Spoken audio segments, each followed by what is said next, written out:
Dark Bleatings, everybody. Here we are with an author interview. I'm very excited. For those who follow my YouTube channel or keep up with reviews on the website, you might have heard me talking about a fabulous book. A book that is genuinely unique, and that is saying something because I read so many books that it's really nice to come across something that's different, especially because I basically only read in horror, so it can get a little bit samey. So this is Brendan Norton, if you're not familiar. Welcome, Brendan. Thank you for being here. Thank you very much for having me, Kelly. I'm excited to be here with you. I'm excited to have you here because I just knew that I would like you because of the tone of this book and the way that you wrote it. When I connected so early, you were literally the first person that I had any contact with, like in this world. I put up an ARC thing and we found each other like on Facebook out of the blue. You like found me and you're like, oh, I really like this. Sounds really cool. So you've Yeah. literally been with me from like day one.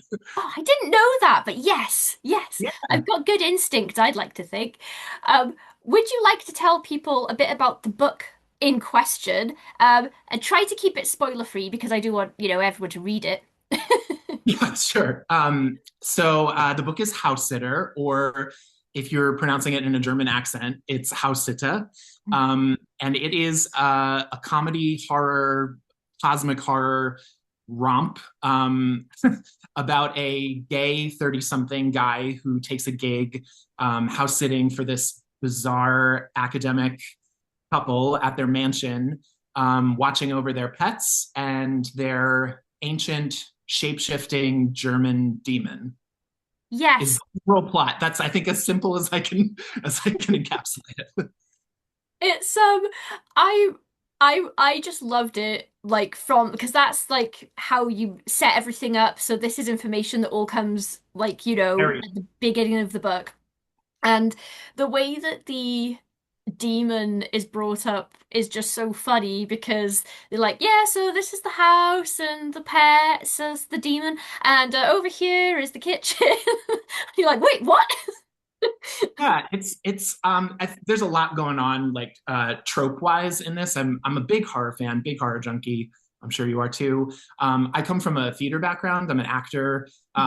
Going way back, I've been an actor my whole life, and so I feel like I have my hands in a lot of different pots. But as far as like horror tropes with this, it's kind of what I've been calling in my head like suburban horror. It's casual kind of. I think it has its roots in things as wide as like Scream and Halloween, but also like kind of like slasher, after a vulnerable teenage babysitter in a house type situation. And then we also get this flip side of this cosmic horror. But then the comedy of all of it is that it's subverted in that instead of there being some 16-year-old virginal, tropey version of a horror protagonist, we have this insert of a gay 30-something guy who, by all accounts, like shouldn't be treated quite as tropically vulnerable in these scenarios, and yet he is. He kind of takes on these affectations of that I think have been big horror tropes throughout history of like helplessness and going along with things, this kind of comedy of manners that plays out of not feeling you can say no to a situation and Hmm. finding yourself deeper and deeper into these bizarre conspiracies that seem to sometimes exist all around us. I'm sorry, because you've asked me what the book is Oh about. And, no, no, that no, that's um, and I think in a much dorkier thematic way, this is a book about America, and like America at this particular time in history, and looking particularly at American prejudice and hedonism, which I mhm. think are ever present if you've been in America any time in the last 10 years. If you are an American, I think the world feels very scary right now, and it feels especially scary in America, and especially doubly scary if you're a person of color or a queer person. Mhm. And so this leans into all of that, asking some again societal comedy of manners type questions about who we are as people and what we're willing to do, how complicit we're willing to be to get what we want. Yeah, I so I related to this protagonist because I think the I think the closest protagonist that I can think of that he kind of reminds me of, just because of the way that he's responding to the situation, um, it would be like Shaun from Shaun of the Dead, even though this isn't the kind of comedy we've got here isn't quite that. Because Shaun of the Dead is a comedy with horror elements. I would say this is a direct horror comedy Or story, with yeah, yeah, yeah, yeah, yeah. if that makes sense. So, um, but yeah, it's the way that Brian's a protagonist, isn't it? Right, yes, that's right. I'm terrible with the character names. I always write my reviews, and I'm like, why didn't it put anyone's names in my review? God damn it.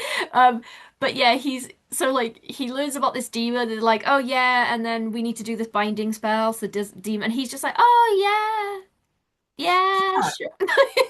and that is, it's Shaun of the Dead is a great parallel to that. I think there's kind of a lot, even though I am American, I just got off saying this is a book about America. I think there's kind of a lot of Britishisms in that type of humor. It's like a very British style of humor to me, to like this kind of keeping up social niceties and appearances and Hmm.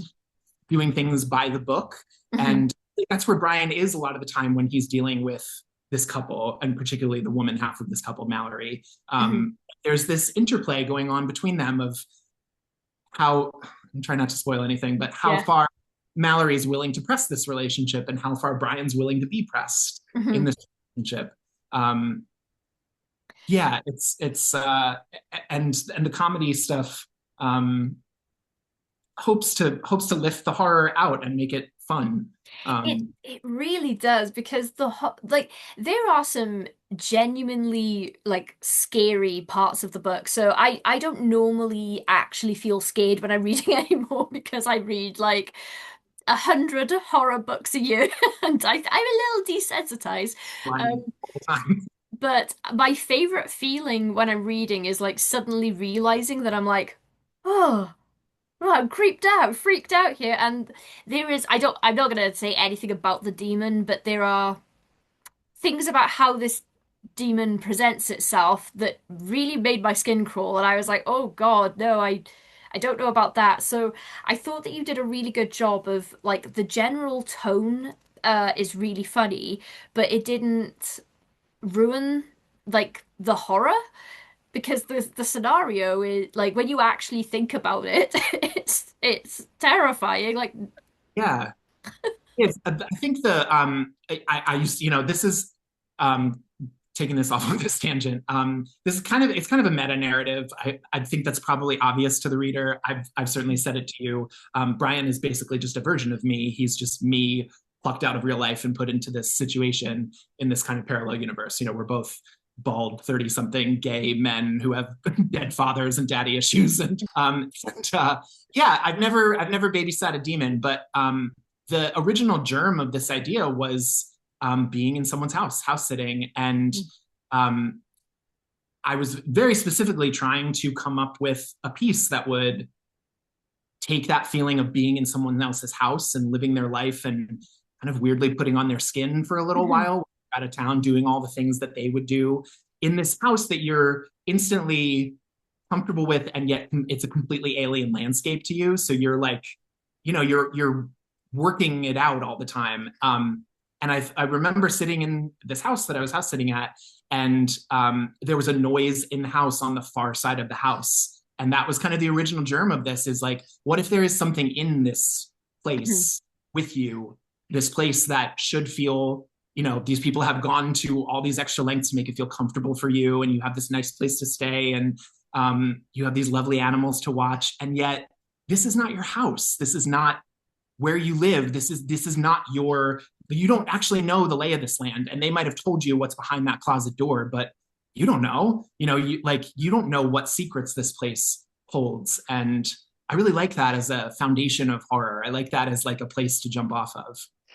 Yeah, that's really interesting what you said about the discomfort in other people's houses. Um, because I hadn't really thought about that before, but I really have an issue with traveling anywhere and then having to stay at somebody's house. Like I would always rather get a hotel, even though that's going to cost me money. And it's not anything against the people. I just feel so deeply uncomfortable Um, Someone else's space. staying the night. Yeah, and it's a weird hang up of mine, but I'm perfectly comfortable in a hotel because it's kind of your room for the night. So it's um yeah, that is kind of a weirdness, but I don't It's know like what it is. Like it's if you just social feel experimenting almost, you know, it's like, and you take on this bizarre role for these people too. When you, I Mhm, think anytime you take on an assisting type of role, if mhm, you're watching someone's kids or their animals, or, you know, you're like, you're stepping in to do the job that they would normally do that they mhm. can't do.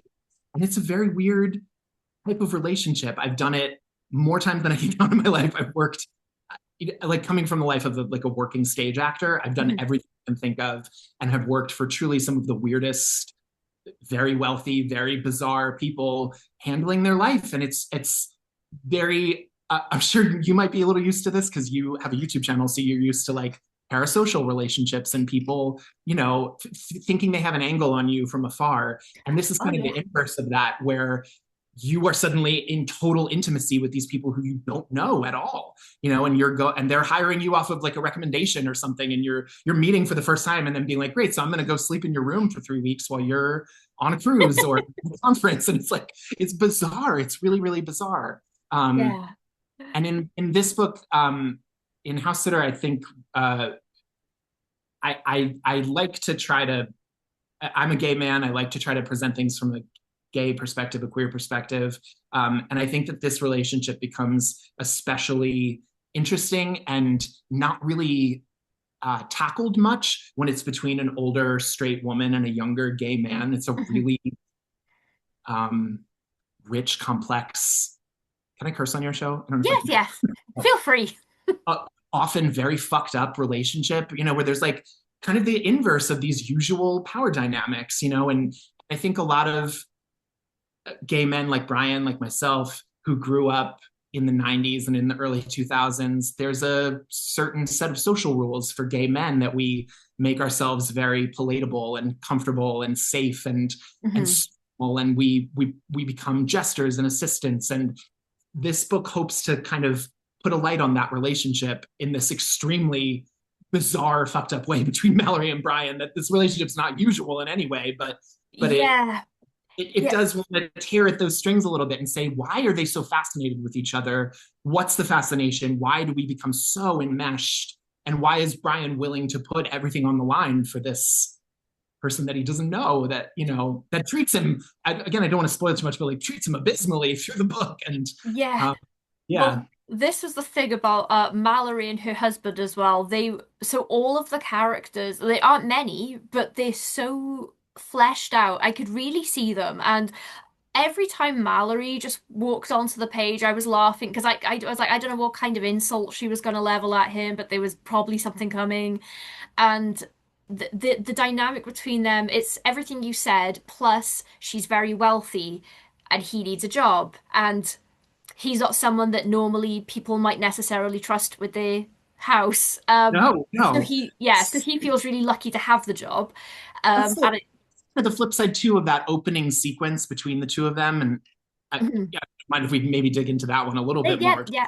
the opening, but and we get so much information right up front from Mallory. She's very Mhm. forthcoming with Brian about the rules of this house and what this entity is and where it's from and how it works and all of that.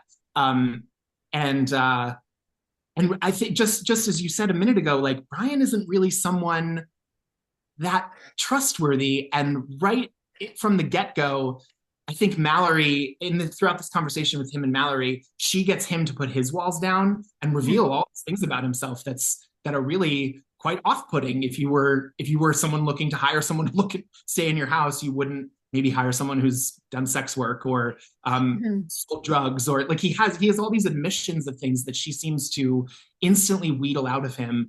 And upon learning that information, it almost germinates their relationship. It almost like allows this rich soil for there to grow of this bizarre complicity between the two of them, that they know things about each other, and that there's this.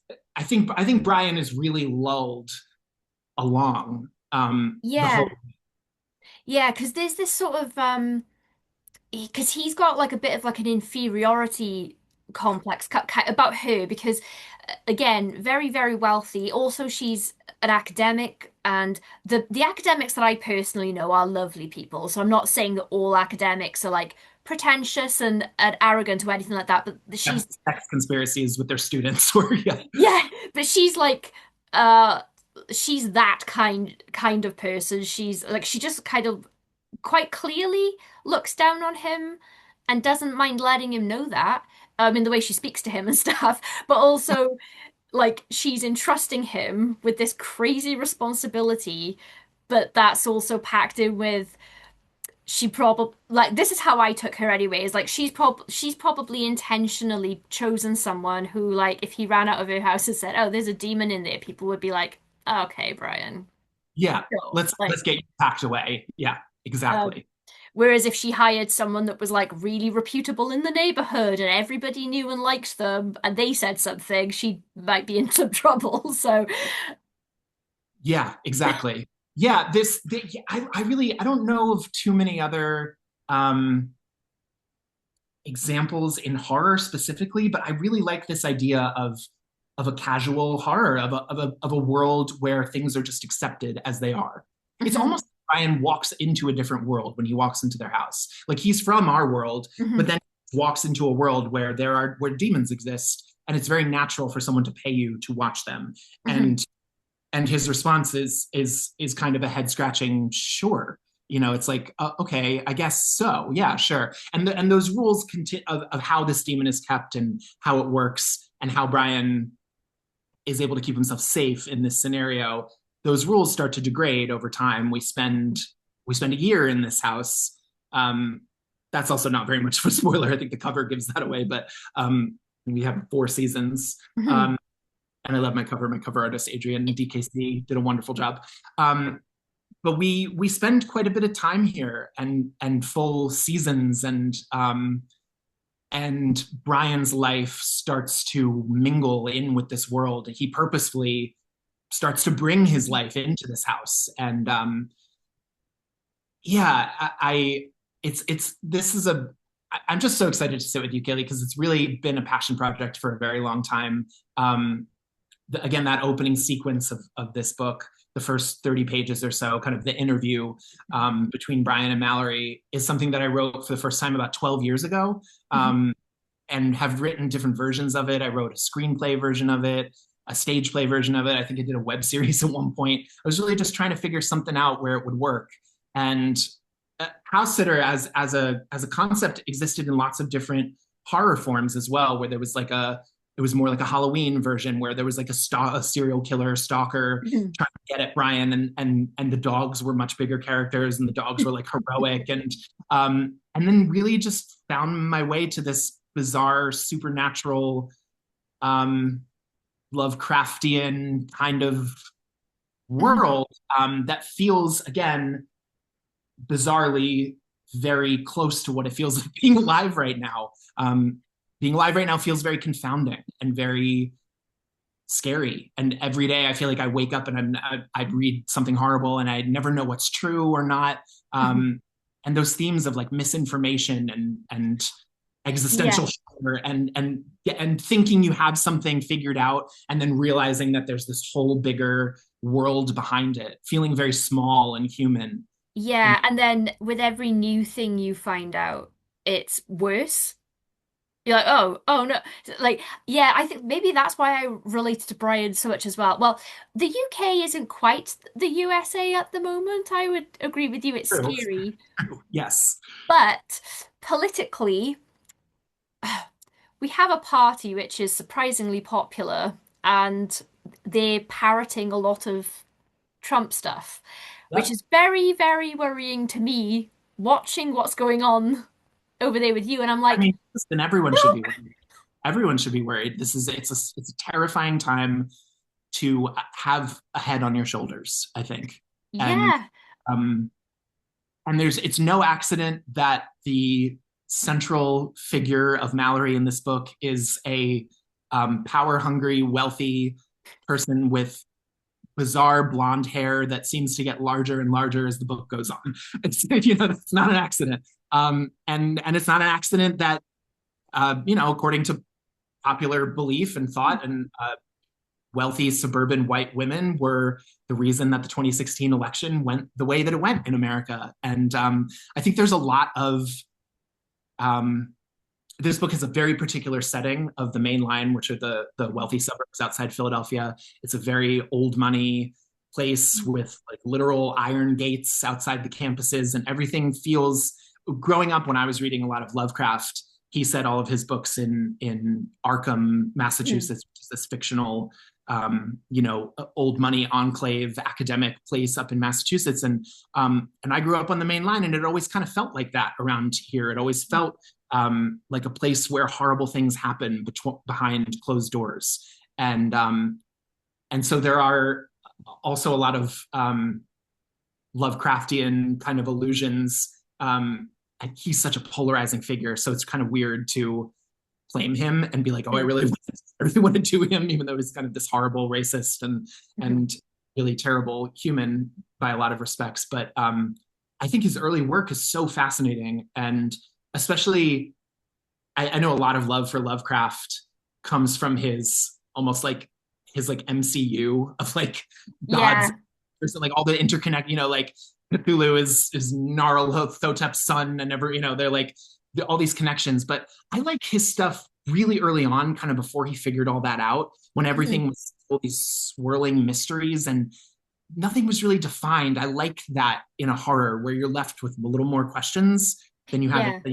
answers. Um, and I think one of the big ones from the book is this university that is central to everyone in the book is Mhm. Moy University, and Lovecraft has his Miskatonic University. So that was my little nod to him.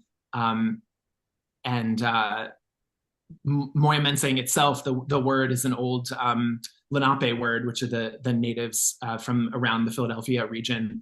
And we have a fascinating history in the Philadelphia area around the word Moyamensing, um, and the different institutions and places that have adopted it as a name. There used to be this old prison in South Philadelphia. I used to live a block away from there when I lived in South Philly, called Moyamensing Prison, and it was open until the '60s. It was this open air prison right in the middle of a residential neighborhood in South Philadelphia. It was a hanging prison that was open until the '60s, and they hung H. Holmes there, the serial killer from Chicago who Mm. famously murdered a bunch of people during the World's Fair. And the walls of the prison were apparently so low that people who were alive during the 20s and 30s remember cars pulling up and Mm. throwing sheets over and people climbing out of the prison, like again, just into your neighborhood. Yeah. Um, and and we have a lot of things around here named Moyamensing streets and avenues and parts of neighborhoods. And the name itself means, in the Lenape language, means either a place of great judgment or a place of pigeon shit. Um, I really like that as a dichotomy. Um, this place of great importance or this place of absolutely nothing at all. Um, So weird. Sorry to interrupt. That just jogged my memory. I studied theatre and media in university, and the main drama studio that we used to use was like on the top floor of the building, and it had this lovely wall of just windows. And if you looked out of the windows, the university was right next to a prison, and you just looked out of the window down into the prison yard. And sorry, it just reminded me of that because I was just thinking about my perception of prison and like universities are sort of like held in high esteem and stuff. You just don't expect them to be overlooking a prison. And the prison just had lovely flower gardens.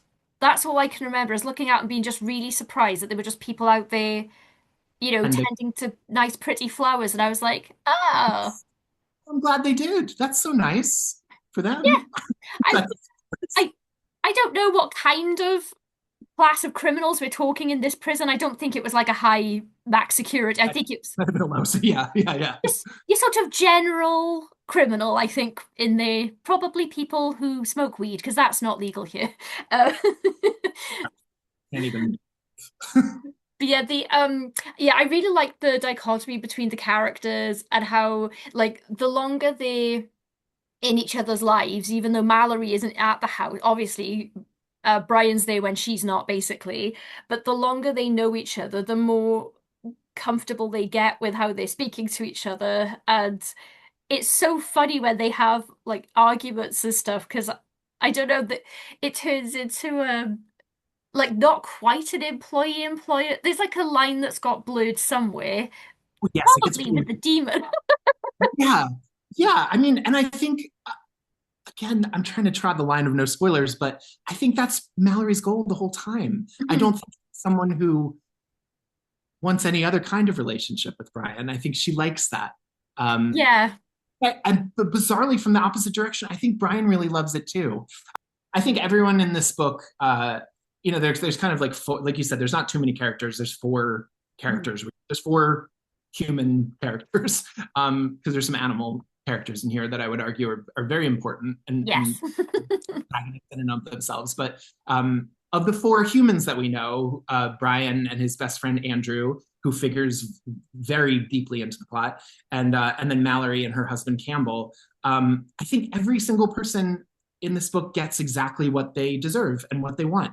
And like it's kind of, again, without spoiling anything, I think it's bizarrely a really uplifting, hopeful, happy ever ending for everyone. Everyone leaves this narrative better off than they were before.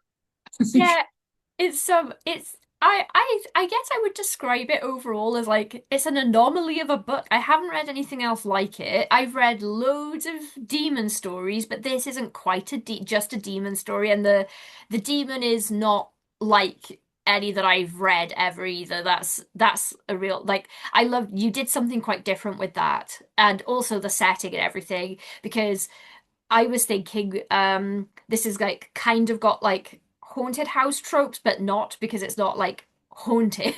Um, but yeah, just freakiness going on. Like I wouldn't be able to stay in this house. I started viewing the whole story as this as a metaphor for what having anxiety feels like because you know if you it's hard to explain anxiety to people who've never suffered with anxiety because they're just like well nothing's wrong. Why are you so tense? And it's like, no, but my brother described it as it feels like when you're in a video game and the boss theme starts playing, but you can't see the boss, and you're like, Haven't hit the where- trigger point for the boss yet. yeah, You you're didn't go. like, where is it? And this that's what this felt like to me. Whenever Brian was in the house, I just had this sort of low level like, but what if something goes awry and the demon's not contained? I just Yeah. Well, I mean, we're taking the word of this woman who by her own admission is bizarre and very untrustworthy and like we're taking her word that all these rules are exactly as they're going to work exactly as she says that they are. And yeah, and I like that feeling too of in horror of an anxious kind of unease. I like what's that old, there's like the terror versus horror thing, and horror is that creeping down a hallway before you open the door, and then the terror is when the thing is revealed. I've always liked horror a little more. I've always liked the part before you know what it is. Yeah, like the suspenseful part and I thought you did a wonderful job with because everything is suspenseful from the get-go because the concept is introduced and then you're like something there's going to be a something though because you can't just have a house with a demon in it and everything's just fine. Right. And I because it was so unconventional like everything you did here I didn't know I usually am one of those annoying people that sit there trying to figure out like what's coming and a lot of the time I can't especially if I watch films because they line things up a certain way and I'm like oh that tree's going to come back later or whatever it is but I had no idea where you were going to go with this so I was just always like on the edge of my seat and the other thing I really wanted to talk to you about, because this I think is one of my favorite things about the book, is your writing style, which I did talk about in my written review, and particularly how you wrote the prose, because um, so just for everyone listening or watching, you got your dialogue, which you would expect to have a lot of character. Not always the case, sadly, but in this book, bursting with personality and character. So I loved all the dialogue and all the character stuff. And then usually with like prose. It's you've got this sort of like neutral, like eye on everything, just letting you know. And then some authors will imbue the prose with a little bit of the personality of the characters. And Stephen King does this quite a lot, where it's like kind of neutral, but also uses the language that the characters would use in the prose and things like that. You went to a whole other level with this. Was it a conscious decision, or was that just naturally how you wrote it? I think I definitely come from a theater background. Hmm. I come from having been an actor for years and years and having done a lot of solo performance work for years and years. Hmm. Comedy, improv comedy, sketch comedy, over 10 years on all of them. And less so for stand up, actually. I did a little less stand up. But and again, the first movement of this piece existed in script form for so long that when I finally got around to writing it in a prose form, it everything just kept flowing in that voice of having the kind of uh, this narrator who I almost see the narrator as a version of Brian after the story has happened, telling someone else what Hmm. happened, or maybe it's a version of the demon telling someone else what has happened, right? That there's this kind of, but then there's also this meta narrative thing where, again, it's very much a self insert character. I very much wrote this piece with an eye towards. I'm putting an audiobook together with an eye towards performing it and reading it myself, and a hopeful future for it with adaptation beyond that. I would really like to adapt this for stage and take it to places. And so I've always had an eye on that. And I guess in my mind, it's always been a little. I've really fallen in love in the last few years with a couple of pieces that have really stuck to me, and they're all kind of weirdly meta narratives in this way too. I love Phoebe Waller-Bridge's Fleabag. I love Richard Gadd's Baby Reindeer, and then Hmm. Larry David's Curb Your Enthusiasm is like one of my favorite shows ever. And they're all three examples of people who created little worlds for their like a version of themselves to live in. Hmm. And I think it just all fell together really naturally that this was always going to be like me writing this book about me with me as the narrator. Like, yeah, I don't know. And the narrator is sarcastic and I think very gay. Like this is a very gay voice throughout. Um, and I think assumes a lot of the reader. I think and I expect a lot of a reader. I don't think it's necessarily for someone who does. Unfortunately, it's not. I think totally accessible to people who may not get all the references. If you might have to be a little bit of a horror fan, you might have to be a little bit of a homosexual like myself. You might, like you might just have to like you might have had to have seen a couple episodes of Drag Race to really enjoy this book, or I like infusing things with voice because it makes it feel that much more alive for me. It's also a really handy writing tool. I read everything I write aloud and it's not done until it feels right. Hmm. And a really handy tool for hearing when something like exactly clicks into place, when single words are wrong, when you just get it right in your voice and you can read it over and just start it's like shaping it in real time. Again, that's just like my whole, like I come from a place of rehearsing and getting things right. And that's how this book came together for me. Well, that's actually a really good tip for the writers amongst you that are watching and listening is reading aloud, which I learned in the theatre myself because I didn't realize that my dialogue sucked until I'm sure. I wrote this. No, I really did. I wrote this play that I was very surprised that it got staged. And I was invited to like the rehearsals and stuff, like not to direct or anything, but just to like I just wanted to see the process and whatever. And Yeah. hearing some of the dialogue as I'd written it like out loud, I was like, oh, come on, no 20-year-old would say that. Um, and then the cast every now and then were like, oh, sorry, Kaylee, do you mind if we just like change the word? And I was like, no, no, no, like whatever feels natural as you're like staging it, because and it turned out better, like the overall stuff. And so like I then tinkered with the script and changed the stuff to what like the actors had put into it because I was like, oh, this is way better now. Like, but yeah, I had never read anything aloud or heard anything aloud that I'd written before, and I was like, oh, that's a worthwhile writing lesson. it's a great, it really is a very useful tip.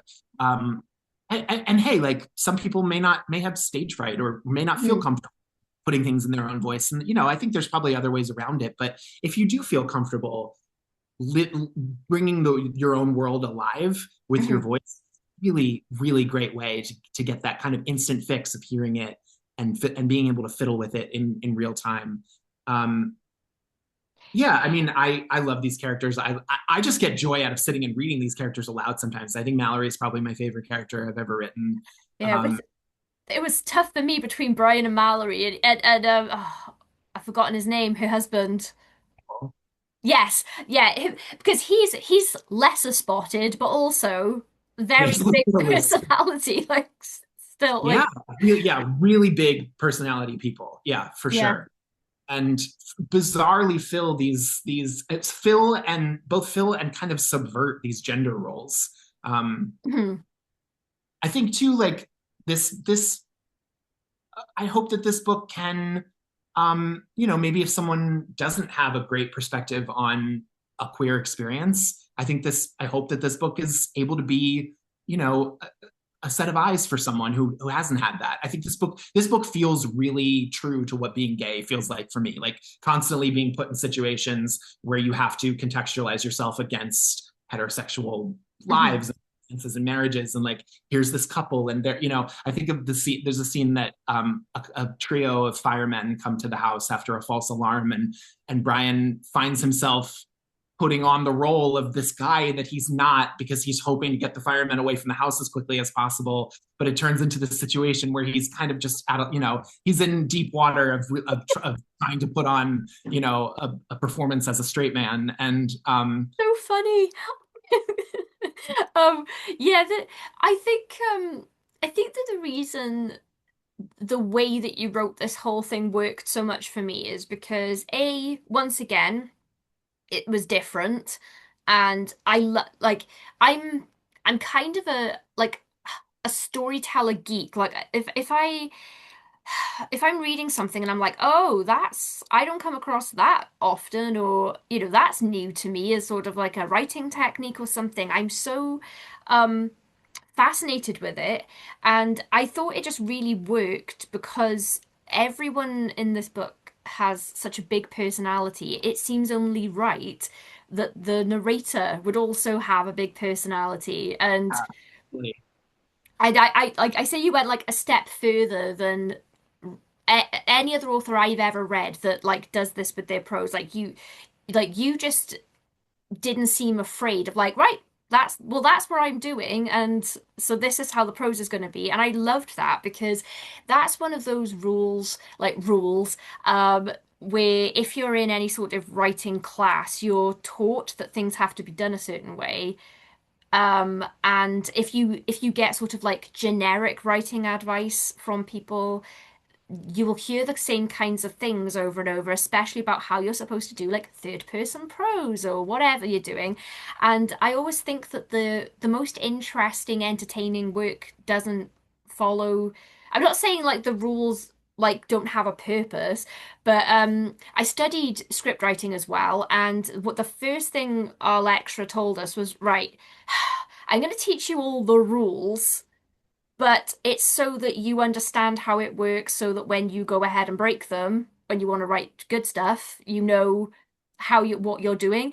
And then because everyone was like, follow the rules, but Tarantino, and yeah.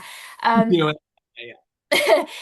so I think that this is such a great example. I feel like readers and authors will get so much out of this, like maybe slightly different things, like people who also write. I feel like because I was getting lots of like, oh, I've always been really afraid to, make my third person narrator sassy, like, and in this way. And it was just such a fun, it was like another character the narrate like so yeah, I just really enjoyed, sorry I'm gushing so much about it, but I just really loved how you told the story as well as the story.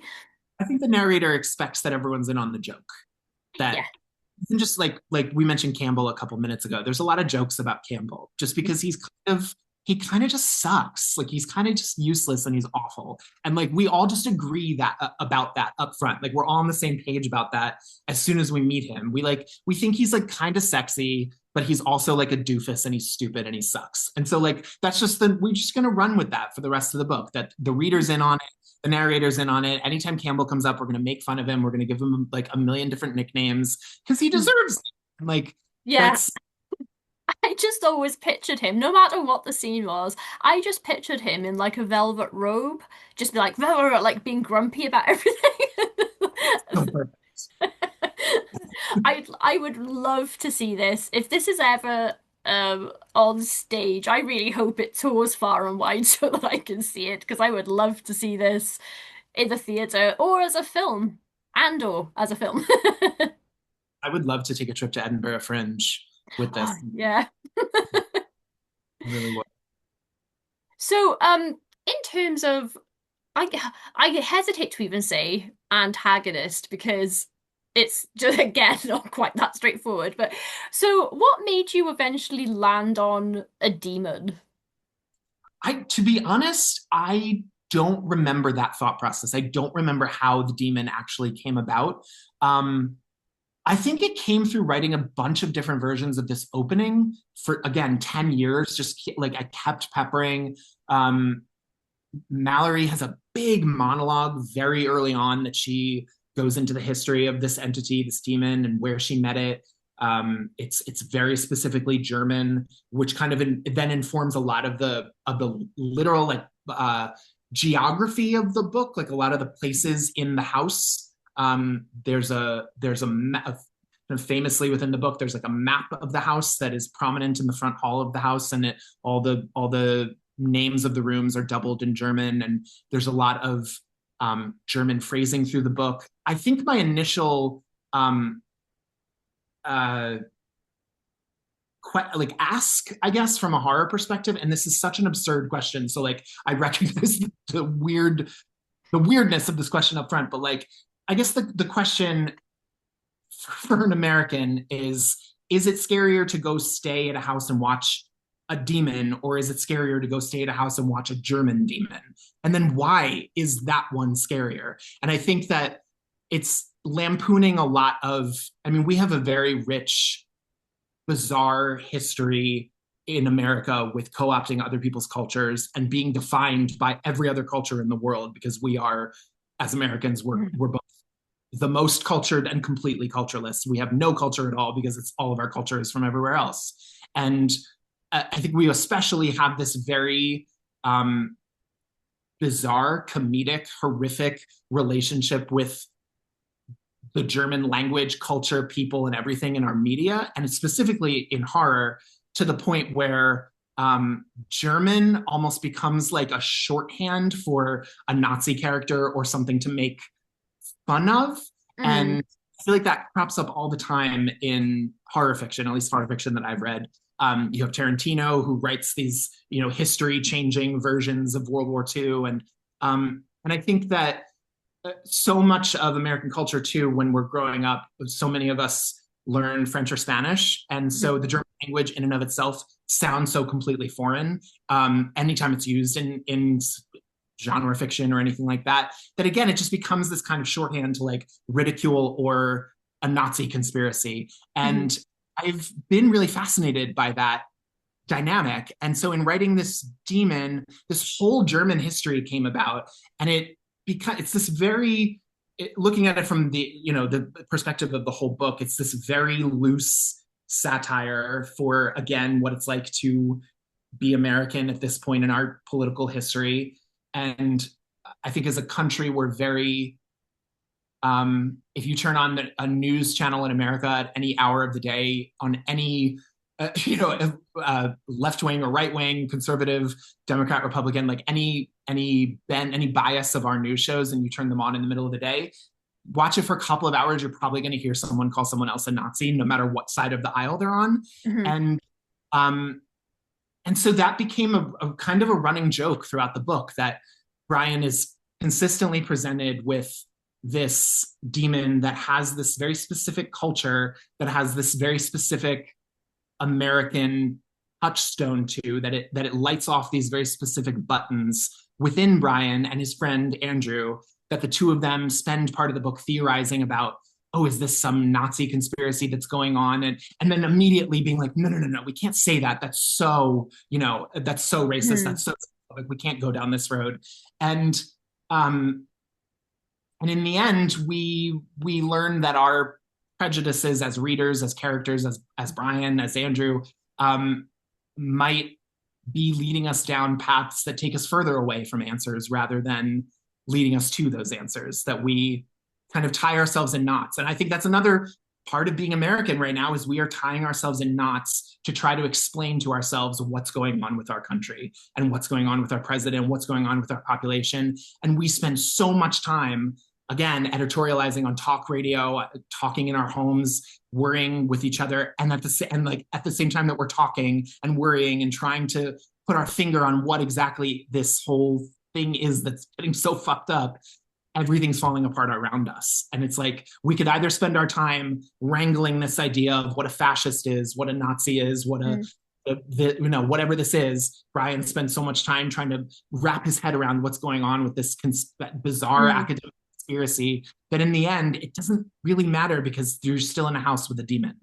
You're Yeah. still, you're still in danger no matter what you do, no matter if it is the resurrection of Adolf Hitler and it's the Fourth Reich. Spoiler alert, it's not. Like, if it's not, if it is that, if it isn't that, you are still in danger. You still should probably have never walked in this house to begin with. Yeah, it's a demon regardless. That's so interesting about the like the cultural aspect and why we find things scarier if all the even scarier if all of a sudden we think they're from another country now. And like because there are I say we, I'm just using that very broadly. Yeah, But totally. it is funny that you should say, because yeah, American like culture is made up of the culture other cultures of people who've like moved there and had children there and generations down the line and everything. But then as soon as you introduce like the native language of one of those cultures, then those people get othered. Like all of a Yes. sudden, oh, we don't understand these people, and it's like, well, maybe you literally don't in conversation because you don't speak the language, but we're not that different. We're just people. Yeah. All, yeah. And this book, just to get it out of the way, this book is not in any way, a commentary on the German people Oh or no, no. with Germany or anything like that. It takes some, I think it's a commentary on Americans. I think it's a commentary on Brian and Mhm. Mallory, and a commentary on how, I'll speak for my country, as Americans, we take things and we mold them and squish them into things that we are comfortable digesting. And then Mhm. we like take things from other places, we fuck them up, and then we're like, look at this thing that I made. And I think Brian is just as culpable in that process as Mallory is, who I think treats Brian a very specific way because he's gay. I mean, she flat out says, uh, Mhm. an early line is, she says that gay people have always been very vital to her personal growth. And Yeah. we take things and we feel ownership over them, Mhm. and and we let them explain these difficult concepts for us. Mhm. I think having prejudice, everyone has prejudice, but I think holding on to that prejudice and letting it lead your way in the world opens up the door to hurt, whether that hurt reflects back on Mhm. you or people you love, or when we make ourselves complicit with dumbing things down and explaining them away and saying, "Oh, it's fine. It's Mhm. fine to stay in the house with a Nazi because or with a demon. They're Nazis probably, and I'm getting paid, so it's fine. Like, it doesn't matter." But Mhm. these things deeply matter. Demons deeply matter. They matter when people are being hurt. It matters that you Yeah. might be capable in a demon being released into the world, Mhm. and just because you try and make it palatable and understandable and wrap a little bow on it, it doesn't make it go away. Yeah, I thought yeah, that was another thing I think you did a good job of was it's more about the perception of how things are perceived because it really doesn't matter that that Mallory is German, that the demon's German. She actually isn't. She isn't German at Oh all. yeah, sorry, I meant the demon. Yeah, Will um, is half German on his dad's side. Like yeah, that's the that's only German blood that's even in this book at all, which that's I think is yeah, that's right. But I meant, that's but then the way that Brian is like thinking about them is, and because he's like more, because there are points where he's like, that's what his focus is a little bit, rather than what's in the house. And so it's, yeah, it was interesting that you did that. Like, I wasn't expecting this conversation to go on to like cultural perceptions of people, but it is really interesting, and it's really made me think fascinating. about um. I was talking with my husband yesterday about why every time Disney puts something out and the knee-jerk reaction for anything they put out now is like people are like, well, they're box ticking, they're diversity box ticking. And Right. we have been watching the we've been watching like the Marvel universe stuff. And I have been watching that thinking a bit like 10, 20 years from now, they're going to be looking back at like I think that they're good films. Don't get me wrong, I'm enjoying them, but I have noticed that almost all of the villains have accents, foreign accents, and like still in this day and age. And I'm like, oh, 20 years from now, there are going to be people sat in classes going, yeah, see how America was still perceived. And I'm just thinking like, you know, Black Widow is Russian, but she is the most American Russian that you've ever that she doesn't have an accent. Um, and then we noticed Scarlet Witch comes in. The one played by Daniel Brawl. I forget his name, but isn't he German in it? And he's like a bad guy, and he's like a German bad guy who's Well, nebulously German. And yeah, they have Hydra, and the thing is Hail Hydra, and I was like, oh, that kind of went over my head when this came out a while back. And I'm not saying that been they're trying to spread any sort of prejudice on purpose, but this is like culturally ingrained stuff. And much so, I think the world moves so quickly now from technology. Like I don't want to assume anything about your age. I'm almost 40. Me I too. Yeah. know. Um, Coming from a world before the internet existed to seeing the entire internet like Mhm. you know grow around you, um that I think we're all keenly aware of how fast everything moves, and it just gets faster and faster, and yet at the same time culturally things move so slowly. Just on this issue of the Hail Hydra thing and Americans fascination with German villains or whatever, like World War II was 90 years ago, and I think in another 90 years we will still probably be making the same jokes, because it just things that are culturally ingrained take so long to work out, Yeah. and it doesn't make them right, it doesn't make them accurate. It just means this is what you are used to, what you've grown up with. um, Yeah. we relate to the world as people. I think we're tribal. We relate to where our place is versus where your place is, and her over there, she's different from us in this way, and she has money. And then I love in horror taking something like cosmic horror and putting every bit of humanity against something that is not human, and saying, where do your rules get you then? When Mhm. all humanity is stripped away and it's you versus something that is incomprehensible and huge and world eating, or some horrible brain eating amoeba or whatever, like you're all those tribal rules go out the window. Yeah, it's well, I actually lived in Germany when I was a child. I was Oh, five, jealous. yeah, 5 and 6, so not old enough to like appreciate seeing the country or anything, but because I was like 5 or 6. But because I didn't have any I had no preconceptions about Germany. We just moved there, and we were. My stepdad was in the army, so we were living in a very British, like as British as Germany can get, if that makes sense. Like because house everyone together and stuff. But we'd go out shopping and go to stores and whatever. And my memory of because Edison was like, "Oh, what can you remember about Germany?" I'm like, "I just remember it being the same as anywhere else I've lived in England. Like, I've lived in a few places in England. I live in Wales currently. I'm from Wales, and I just don't. People are kind of there. I mean, maybe some kind of differences, but not really. So, like, as a child, I was like, well, everyone's the same I couldn't understand the language, They speak a different language, right? But but that's people were generally nice, and I just don't have any bad memories. And in fact, when my mum told me this story that when we were moving back to the UK from Germany, and she was like, "Oh, is there anything that you want to get to bring with you as like a memento?" And I was like, "Sausages." She's like, "Oh, we can't take sausages not because gonna you laugh. can't fly over with meat." And she said I cried. I was a very eaty person. I'm a very eaty person and always have been. And apparently I was really devastated because I somehow knew that there wasn't going to be good sausages anymore by You have comparison. good stuff. Yeah. That was my takeaway of living in Germany. People were all very nice. It was, oh, way ahead of the UK on recycling and stuff because that was in like 1991 and everyone had to recycle and stuff. I just remember it being really They've clean. gotten better on recycling. It seems like they have everyone whipped into shape on recycling. Yeah. So I've seen videos about all the rules and all the like the paper and like everything has its own label and it's great. Yeah. I'm glad I got to experience it as a kid with no idea that anyone even had any ideas about people from other countries, if that makes sense. Yeah. Because yeah.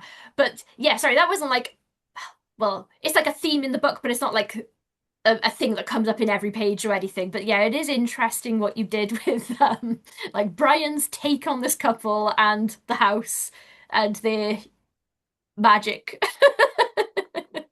There's a recurring joke through the book that Brian can't put his hands on cups. He can't find any cups in the house. Yeah. So he resorts to drinking out of these vases that are everywhere. The couple is like kind of obsessed with plants, and that becomes a running theme that he continually jokes about it and he continually brings it up to his friend, and we continually are rolling our eyes about how we're drinking out of vases. Oh God, we're drinking out of vases again, and then it's kind of buttoned up in a way that proves that Brian has been making assumptions about these people the whole time. Yeah. Um, Because he just assumes that there are no cups.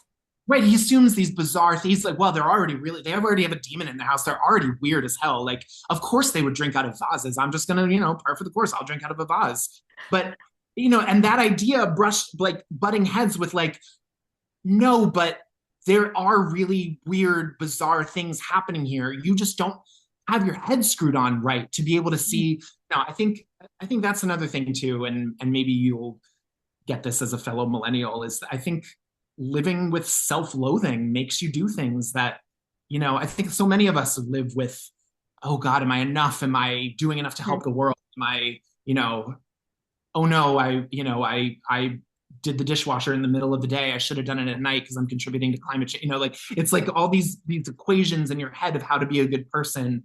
And I think we can drive ourselves crazy and even stupid with all the overthinking that we do. When really it's like you need that friend who's just going to be like, "Don't take the job, babe. Like walk away from the house."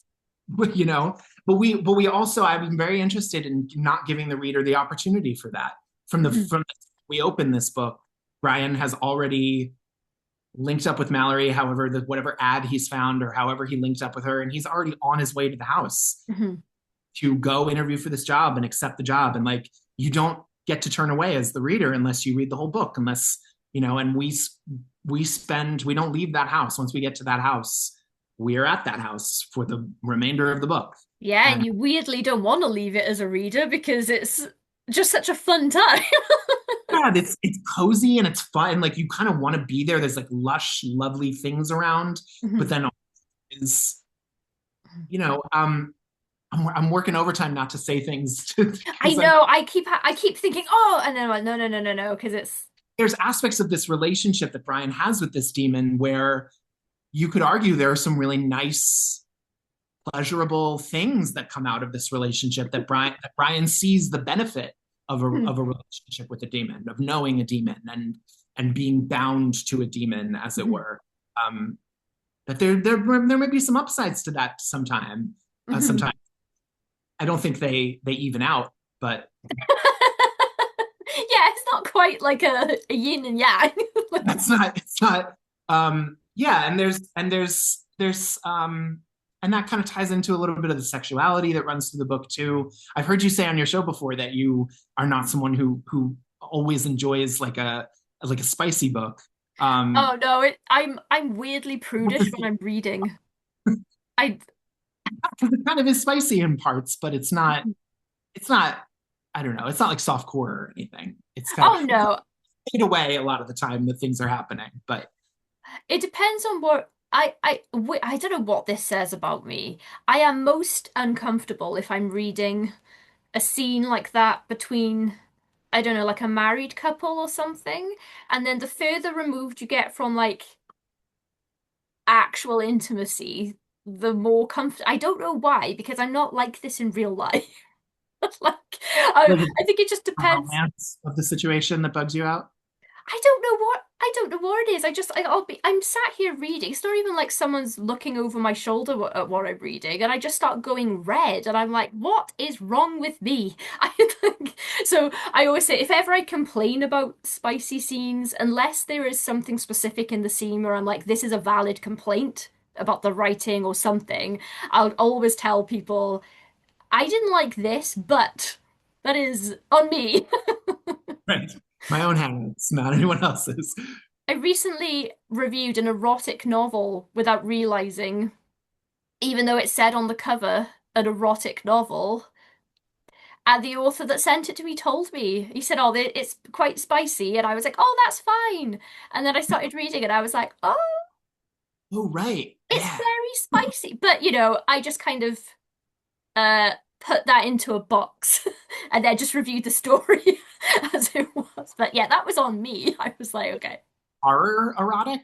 Like, was it scary and sexy? No, it was more like a kind of how would I describe it? I don't read outside of horror, so I'm not very good with genres. I never know what anything is. I would say it was more like a character study kind of thing about um two like 18-year-old boys, and one of them's been out for ages, one of them isn't, like, and they like find each other. But it just like it was spicy immediately, so I was like, oh, so much detail. I threw my blanket over my head. I was Yeah, like, oh no. But really well written. I think that's what it is. The better written the scene, the more I'm like, oh. definitely, definitely. Cringe mixed with sex is a deal breaker for me. I can't do it. When you're already not in on the writing and then sex is introduced, it's like, oh, it's terrible. I wish someone had stepped in for this writer. Well, Yeah. lucky for me, I actually loved that book. So I was like, despite my crazy aversion to this kind of content, which I've picked up a whole book of, I'm I great read with it. All right, I'm trying to think of what we can round off on. Well, basically, I just think everyone should read this. If you're a horror fan, you want something different to read that's like I feel like it's very well deserving of its horror place. And it does have like those tropes that you mentioned, like it plays off tropes. yeah. But it is unique. I like if anyone said if anyone says, "Oh, this book is just like a thousand other books I've read," I will eat my own face. Honestly, it's I I want to see that. you won't see it because no one's going to say that. Um, but yeah, I personally really loved it, and usually when I invite authors on for interviews, as regular watchers will know, it's usually an author where I've read like 5 to 10 of their books at least before because it's very rarely to just talk about one book in particular. So that should give you a measure of how much I loved it. I feel truly honored, honestly. Also, how dare you? Because I do remember ranting at you in an email about this. This is your debut novel, right? Yes, and And self-published as well. unbelievable. Like when I realized that, I was like, that's not even fair that it's this high quality piece Oh, of listen, it's work. not like this is the first thing I've ever written. I'm just coming from a different kind of, I've written some plays and some things that have been produced, and I wrote my own work for a while. But yeah, this is my first book, and I'm really overjoyed that people like you have found it and it's resonated with you. Um, I think it's and I haven't been able to do too much with advertising it or putting it out there, partially because there is a lot of advice kind of swirling out in the self-publishing world of like, you don't, market your first book and you don't do anything like that. So I've kind of tried to just be patient with it because Hmm. it feels like it's finding its way to people who enjoy it. Um, and the reaction so far has just been so lovely. I mean, even people who haven't completely gelled with the book have written some really lovely reviews, being like, "This wasn't for me, but I really like this guy's writing style," and Mhm. that's a win for me. Yeah. People who I had one person who didn't, maybe this wasn't a not maybe it was just an average review, but they compared me to Wes Anderson, and I was like, that is like the compliment of a lifetime. I love Wes Anderson. Um, yeah, it's funny putting yourself out there and join. I think more than anything, I just feel really excited to join this world of like horror authors and people I've been on the watching end of like horror movies and on the reading end of horror stories. So it's so fun to join like the ranks of everyone. Oh And yeah, welcome. yeah, I mean, We're so like happy to have you're you. there right away. You like are my initiator every step of the way. You've been with me, Kaylee. Oh, good. I if yeah, if even one person reads your book and loves it because of my ranting, I will consider that a success on my end because Well, hey, I hope in a little while when I have an audiobook version, maybe I can send that your way too, and you can please. do a review round two. I'd love that. Yes, please. Okay, so I do unfortunately have to release you. But for everyone watching and listening, I will have Brenda's information, the sales links and everything in the description, so you guys can just go find everything easily. Somebody messaged me asking this, so I'm just gonna say I don't have affiliate links or anything. I don't know if it's because someone didn't believe my enthusiasm during one of these interviews one time, but I'm not making any money from this. So this is like genuinely buy the book, support the book, give it a shot, see if you love it as much as I do, and then if you do, message me so we can talk about it. And let Brendan know, obviously, as well, if Well, you and loved it. hey, on the backs of that, please support Kaylee. Watch her channel. Her interviews with other authors are awesome. I loved your interview with Eric LaRocca. I loved your interview with. I just watched the Gavin Dillinger one. He seems so cool. Oh, I love Um, him. you have some like great stuff, and I'm really happy for you. And I'm a subscriber, and I keep liking. So you keep Thank you. going. Okay, now that we've praised each other, uh, Also, I really love your video game videos that you put out. You've been playing Silent Hill. oh, thank you. Yes, it's terrifying.